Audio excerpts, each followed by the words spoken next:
Welcome to Marix code base. तो यार आज हम यहाँ पर शुरू कर रहे हैं अपनी इंटरव्यू सीरीज़, और इंटरव्यू सीरीज़ का पहला लेक्चर हम, और जो पहले लेक्चर का जो पहला टॉपिक है वो क्या है हमारा, क्लास वर्सेस स्ट्रक्ट या फिर reference type versus value type. तो जैसे कि आप समझ गए होंगे कि हम यहाँ पर क्लास और स्ट्रक्ट के बारे में बात करने वाले हैं। इसी से रिलेटेड जो भी मल्टीपल क्वेश्चंस बनते हैं क्लास और स्ट्रक्ट पर, रेफरेंस टाइप और वैल्यू टाइप पर, उन सभी के सभी क्वेश्चंस को आज हम यहाँ पर देखने वाले हैं। और इसी से रिलेटेड जो भी और भी क्वेश्चन, जितने भी क्वेश्चंस पॉसिबल हैं जो कि इंटरव्यूअर आपसे पूछ सकता है, उसके रिगार्डिंग हम सारे के सारे क्वेश्चंस यहाँ पर देखेंगे।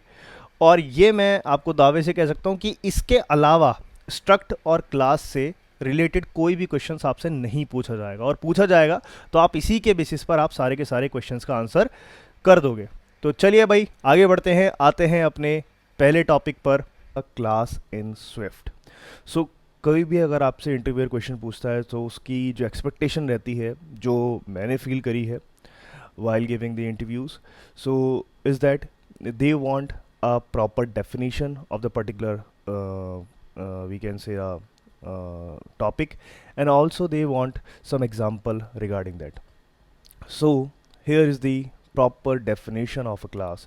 In Swift, a class is a reference type used to define a blueprint of objects for objects.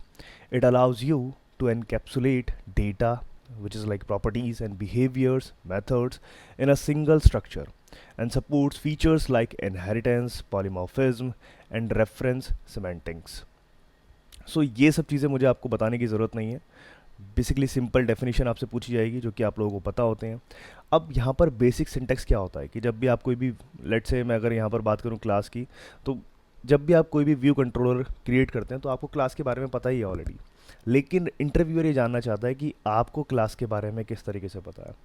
क्योंकि जब इंटरव्यूअर हमसे पूछता है कि भाई व्हाट इज़ क्लास, सो हम उसको डिफाइन नहीं कर पाते हैं। So for that here is the basic syntax.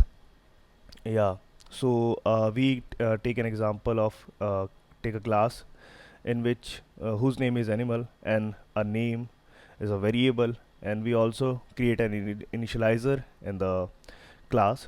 So let's say I've created an object and an instance dog1 which is of the animal name dog, and मैंने क्या करा है, मैंने यहाँ पर बेसिकली कुछ नहीं करा है, एक दूसरा इंस्टेंस क्रिएट किया which is dog two, and उसको इंस्टेंस वन प्रोवाइड कर दिया है। सो यहाँ पर क्या होता है, रेफरेंस टाइप में बेसिकली एक रेफरेंस को ही पॉइंट आउट करते हैं, ठीक है। So dog one is to dog two, then dog two dot name क्या आ जाएगा, अगर मैंने चेंज कर दिया bulldog, then dog one का भी नेम क्या हो जाएगा, बुल डॉग हो जाएगा, because they both are refer to the same object. So that is the main concept of the class.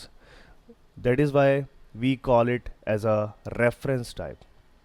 So moving towards next, which is the what is the struct in the Swift. So in Swift, a struct or a structure is a value type used to group related data and behavior. It's often used for lightweight models, configurations, and any data that doesn't need reference semantics. So as we all know, अगर आप iOS development करते हैं तो struct हम basically जब भी हमारा जो डेटा मॉडल होता है वहाँ पर हम यूज़ करते हैं। सो इसका बेसिक सिंटेक्स सिंपल है, लेट स्ट्रक्ट एंड कोई यूज़र है, उसके हमने दो वेरिएबल्स एज एंड नेम, और उसके अंदर कोई भी एक मेथड अगर लेना चाहें ले सकते हैं, नो प्रॉब्लम। अब जब यहाँ पर हम रेफरेंस प्रोवाइड कराएंगे, लेट से वेरी यूज़र वन है, हमने यूज़र को नेम प्रोवाइड करा दिया एंड एज प्रोवाइड करा दिया, अब यूज़र वन को एलोकेट कर दिया यूज़र टू। अब यहाँ पर बेसिकली दोनों क्लास में क्या था कि रेफरेंस पॉइंट आउट कर रहे हैं, लेकिन यहाँ पर क्या है, यहाँ पर बेसिकली एक एंटायर कॉपी चली जाती है यूज़र टू के पास। So user two dot name क्या हो जाएगा, अगर मैंने उसको चेंज कर दिया लेट से बॉब, अब मैं दोनों को प्रिंट कराता हूँ तो मेरे पास क्या आएगा, user one dot name which is Alice and user two dot name which is Bob. So basically they both are different, okay. So that is the main difference between the struct and the class. Now अब यहाँ पर multiple types के questions अलग अलग तरीके से आपसे पूछे जा सकते हैं। Let's say when would you see a struct over a class. So yes, here is the simple statement that you should choose a struct when you want value semantics, lightweight data models, and simpler, safer code, specially in multi threaded और UI related environments. So basically जब भी कोई भी आपसे पूछे कि भाई हमें स्ट्रक्ट का भी यूज़ करना चाहिए, तो हमें बेसिकली उसकी स्ट्रक्ट्स की प्रॉपर्टी बता देनी चाहिए कि that's why we use the struct over a class. और अभी इसके रिगार्डिंग और भी कई सारे क्वेश्चंस हैं, जैसे कि what is a value type and what is a reference type in Swift. So बहुत सारे एग्जांपल्स हैं. First we discuss about the value types. A value type hold a unique copy of its data. when you assign or pass a value type, it is copied. ये just हमने अभी previously example भी देखे हैं. So value type ज़रूरी नहीं है कि स्ट्रक्ट ही है. वैल्यू टाइप स्ट्रक्ट भी होता है, इनम भी होता है, टपल भी होता है. अगर इसके रिगार्डिंग भी अगर आपको वीडियोस चाहिए कि इनम्स को हम किस किस तरीके से यूज़ कर सकते हैं, टपल्स क्या होते हैं, then let me know in the comment section. I will definitely make an video of that for that. And a reference type stores a reference to the same memory location, जैसे कि अभी हमने class में पढ़ा था. when you assign or pass a reference type, you are passing a reference, not a copy. ठीक है. so for example, a class, function, closures, so these are the reference type, and the struct, enum and tuple, these are the value types. so here is the next question. Can a struct conform to protocols? Yes, this is one of the main question which is discussed into the interviews. So what is the answer? Yes, absolutely. As we all know, class confirms the protocols, so struct also confirms to the protocol. In Swift, both structs and classes can confirm to protocols. Protocols define a blueprint of method, properties, and other requirements, and structs can adopt and implement them just like classes. Same आपको यहाँ पर example दिया गया. Here's the protocol called displayable and the function called display info. So in the struct we call the displayable, and in the struct user we call the function called display info. So basically हम confirm कर सकते हैं. तो अगर यहाँ से मैं example भी लिखना चाहूँ, सो लेट्स से मैंने एक यूज़र है, यूज़र मेरे एक मैंने उसका ऑब्जेक्ट क्रिएट किया, देन नेम उसको प्रोवाइड किया नहीं है, देन सिंपल आ गया उसका जो कि डिस्प्ले इन्फो उसको करनी थी. ठीक है. Moving towards the next question. Can a struct have a method that modifies it's properties? Yes, absolutely, बिल्कुल पॉसिबल है, और ये ज़रूर पूछा जाता है इंटरव्यू में क्वेश्चन. मैं आपको डेफिनेटली बता दे रहा हूँ, क्योंकि a struct can have a method that modifies its properties, but the method must be explicitly marked with the mutating keyword. Yes, so as we all know that in a class we can modify the properties of a method, so as well in this struct we can also modify the properties of the method, but we have to use explicitly mutating keyword. As we all see that the struct, हमने एक struct create किया counter, for the where we create an count, and in the mutating function increment we increment the count. Yeah, so it is clear. Yeah.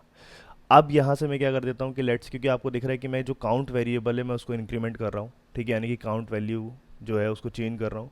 और if you remove the mutating, अगर आप यहाँ से mutating keyword हटा दोगे तो you will get a compiler error. Can not assign to property self is immutable. Okay, so यहाँ पर सिंपल आप इसको प्रिंट करा सकते हो, इसमें तो कोई बड़ी बात है ही नहीं. Okay, so moving towards the next question. Can you subclass a struct in Swift? So the answer is no, but अगर अपने को ये करने की ज़रूरत पड़े देन हमारे पास दो तरीके होते हैं.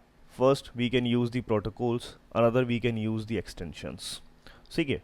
सो प्रोटोकॉल्स तो मैंने जस्ट आपको अभी समझा ही दिया कि प्रोटोकॉल्स हम यूज़ कर सकते हैं, किस तरीके से यूज़ कर सकते हैं वो भी पता है, और एक्सटेंशंस का भी यूज़ किया था. और ये पूछा भी जाता है कभी कभी, can we create an extension of an struct? Yes, so we can create an extension of a struct. मैंने जब मेरा इंटरव्यू हुआ था तो मैंने इसके रिगार्डिंग मैंने बोल दिया था कि sorry I don't know. So या if you don't know then please say no. If you know something then ये आपको इंटरव्यू को बताना पड़ेगा कि लेट्स से कि मेरे को इतना आता है, इतना नहीं आता, और जो बिल्कुल आप सच सच बोलोगे देन इंटरव्यूअर आपको कभी भी, अगर डेफिनेटली जेन्युइनली इंटरव्यूअर है, देन आपको कभी भी कोई प्रॉब्लम नहीं आएगी। अगर आपको जितना आता होगा उसके रिगार्डिंग ही वो आपसे और सारे क्वेश्चंस पूछेगा। ये सब, ऐसा सब कुछ मैंने फेस किया है, so that's why I am telling to you.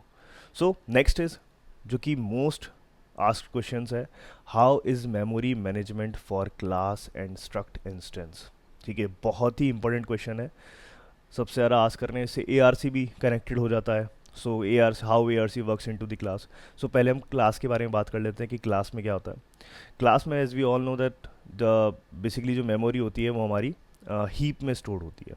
ठीक है, और हमारा ए आर सी वर्क करता है टू ट्रैक दी मेमोरी, ये सभी को पता है, आप लोगों ने पढ़ा भी होगा। ए आर सी के रिगार्डिंग अगर आपको कोई वीडियो चाहिए then let me know in the comment section, I will definitely make an video for that. And behaviour क्या होता है कि मल्टीपल रेफरेंसेस, वही जो सेम हमने पढ़ा है कि can point two the same instance and D allocated when reference count become zero. ये कैसे होता है, कैसे वर्क करती है यार से, अगर आप चाहोगे तो मैं प्रॉपर एक वीडियो क्रिएट कर दूंगा इसके ऊपर, जो कि इंटरव्यू से रिलेटेड ही होगी। स्पेसिफिकली मैं बता दे रहा हूँ, जो भी आपको वीडियोस मिलेंगी इंटरव्यू से रिलेटेड मिलेंगी। और भी अगर आपको डीपली डाउन करना है कई सारी वीडियोस के अंदर, कई सारे टॉपिक्स के अंदर, then let me know in the comment section. For the struct we stored all the variables into the stack, which is fast light-weighted memory as we all know, and copied an assignment, so each variable holds its own independent copy. Behavior does not require any reference counting, safer multi-threading due to no shared state. तो अब से आपसे कोई भी पूछे कि struct में memory हम मैनेज कर सकते हैं, तो क्या हमें ज़रूरत ही नहीं पड़ती है। Okay, so next question is, why are structs preferred over classes in Swift UI. ये बहुत ही आस क्वेश्चन है। अगर आपने थोड़ी बहुत भी स्विफ्ट यूआई पढ़ी है या आपने कुछ भी प्रोग्रामिंग करी है स्विफ्ट यूआई के अंदर, सो आपसे ये क्वेश्चन ज़रूर पूछा जाएगा कि भाई क्लास, अभी तक जो हमारा यूआई किट था, यूआई किट के अंदर क्लासेस यूज़ करते हैं हम for making the view controllers, लेकिन स्विफ्ट यूआई में व्यूज़ होते हैं। So for the views we are taking structs. Why? So SwiftUI heavily relies on structs because of their value semantics, performance advantages, and predictable behavior during UI updates. So पहले बात कर लेते हैं value semantics.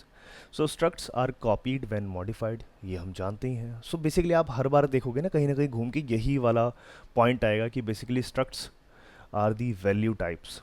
In short यही बात रहेगी, and classes are the reference types. So this ensures each view has a unique copy of its data, making UI rendering predictable. Next is immutable by default. Views in SwiftUI are recreated every time the state changes. ये सब हम जानते हैं कि हमें जो SwiftUI में basically अलग अलग कंपोनेंट्स क्रिएट किया जाता है, और वो सिंगल कंपोनेंट ही आप मल्टीपल पर्पस के लिए यूज़ कर सकते हो। Structs being immutable by default fits perfectly with SwiftUI's declarative programming model. Simple as that. Next, lightweight and efficient. Structs are value types stored onto the stack, making them faster to create, easier to dispose, more memory efficient. So in SwiftUI, views are frequently rebuilt. So using lightweight, disposable struct boost your performance, boost your, yeah, ठीक है। So next, so can you have a reference inside a struct. ये question मुझसे पूछा गया था और मैं यहाँ पर कंफ्यूज हो गया था। सिंपल आपको बता दे रहा हूँ, यहाँ पर क्वेश्चन को समझना बहुत ज़्यादा ज़रूरी है। बेसिकली क्या कह रहा है, ये कह रहा है कि आप रेफरेंस क्रिएट कर सकते हो स्ट्रक्ट के अंदर। सो जी बिल्कुल, हम रेफरेंस क्रिएट कर सकते हैं inside a struct. Yes, you can have a reference type like a class instance inside a struct. So even though a struct is a value type, हम जानते हैं ना क्या होता है struct is a value type, it can contain reference type properties. When the struct is copied, the reference itself is copied but it still points to the same object in the memory. बहुत ध्यान से समझना है यहाँ पर, इस पूरी line का जो मतलब है, ये जो पूरी लाइन है when the struct is copied, ध्यान रखना क्या करना है, जब स्ट्रक्ट कॉपी होता है the reference itself is copied, reference भी कॉपी होता है but it still points to the same object in the memory. बहुत ध्यान से समझना इस पूरे क्वेश्चन को। यहाँ पर मैंने क्या करा है, सिंपल एक क्लास क्रिएट करिए। क्लास इंजन है जिसमें एक वेरिएबल लिया है हॉर्स पावर, ठीक है, एंड उसके अंदर इनिशियलाइजर है। एंड एक स्ट्रक्ट है हमारे पास कार। उस कार के दो वेरिएबल्स है मॉडल एंड इंजन। अब ध्यान रखना जो क्लास हमने क्रिएट करी है वो स्ट्रक्ट का जो वेरिएबल है उसके ऑब्जेक्ट से इंजन एक क्रिएट करी है। अब मैंने क्या करा है यहाँ पर कि इंजन लेट इंजन, और उस इंजन की एक प्रॉपर एक हॉर्स पावर मैंने प्रोवाइड करा दिया विच इज़ 150। अब मैंने क्या करा है, मैंने कार लिया। कार क्या है हमारा, कार हमारा स्ट्रक्ट है which creates an which creates an copy of the data. So in the car I have created a model which is sedan. The car is a sedan type. An engine, we provide this engine to that. Now मैंने क्या करा है, मैं अब सीधी सी बात है, हम क्या जानते हैं, यहाँ पर एक वैल्यू क्रिएट होगा, एक कॉपी क्रिएट होगा। तो कार वन की कॉपी किसको दे दी है, कार टू को। और कार टू का जो इंजन है उसकी जो हॉर्स पावर है मैंने कितनी कर दी है, 200। अब यहाँ पर क्या प्रिंट करेगा, कार वन के इंजन की हॉर्स पावर। ध्यान रखना उसने क्या बोला, इस चीज़ को समझना, उसने बोला है कि स्ट्रक्ट इज कॉपीड। जब स्ट्रक्ट कॉपी होगा then referenced itself is copied, and reference भी कॉपी हो जाएगा but still points to the same object in the memory. So अभी तक जो हमने पढ़ा है उसके अकॉर्डिंग भी क्या होगा कि भाई जब हम कार वन का इंजन करेंगे सो वो भी कितना आएगा, 200 ही आएगा because of the shared reference. Yes yes yes yes. तो ये क्वेश्चन बहुत ज़्यादा इंपॉर्टेंट है, बहुत ही ज़्यादा इंपॉर्टेंट है। ओके सो ये सारे क्वेश्चंस थे जो इंटरव्यूज़ में आप लोगों से पूछे जाएंगे। अब इसी में एक बोनस क्वेश्चन और आता है जो कि मेरे से लास्ट इंटरव्यू में पूछा गया था। सो क्या है वो बोनस क्वेश्चन, कह रहे you have a user model, would you make it a class और a struct. A good answer would depend on use case. तो समझ में आई बात। बेसिकली आप जो भी डेटा मॉडल क्रिएट करते हो, हम सभी जानते हैं डेटा मॉडल हम स्ट्रक्ट में बनाते हैं। ओके ठीक है। सो वो कह रहा है कि हम क्या उसको क्लास में बना सकते हैं। तो कह रहा है for example if your user data is a mutable and light weight user struct. Simple उसने बता दिया, वही जो उसकी प्रॉपर्टीज़ है कि अगर आपको रिक्वायरमेंट के अकॉर्डिंग आपका डिपेंड करता है।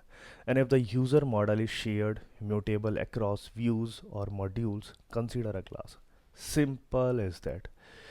सो दोस्तों अगर आपको और भी कोई कोडिंग क्वेश्चंस या फिर मैं अगर इन्हीं इंटरव्यू सीरीज़ के बारे में बात करूं तो ये इंटरव्यू सीरीज़ चलती रहेगी।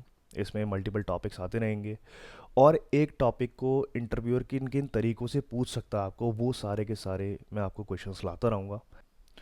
और हाँ एक चीज़ तो मैं बताना आपको भूल गया कि जो भी आपको यहाँ पर जो भी ये पीपीटीज़ और जो भी स्लाइड्स आपको यहाँ पर शो हो रही हैं, जो भी कंटेंट होगा ये आपको कमेंट बॉक्स में मैं अपने गिटहब का लिंक शेयर कर दूंगा। वहाँ से आप जाके इसको डाउनलोड कर सकते हैं, इसको शेयर कर सकते हैं, या फिर जो भी आपको पढ़ने के रिगार्डिंग जो भी डॉक्यूमेंट्स होंगे वो सब के सब मैं आपको गिटहब लिंक नीचे प्रोवाइड करा दूंगा, आप उससे जाकर डायरेक्टली देख सकते हैं।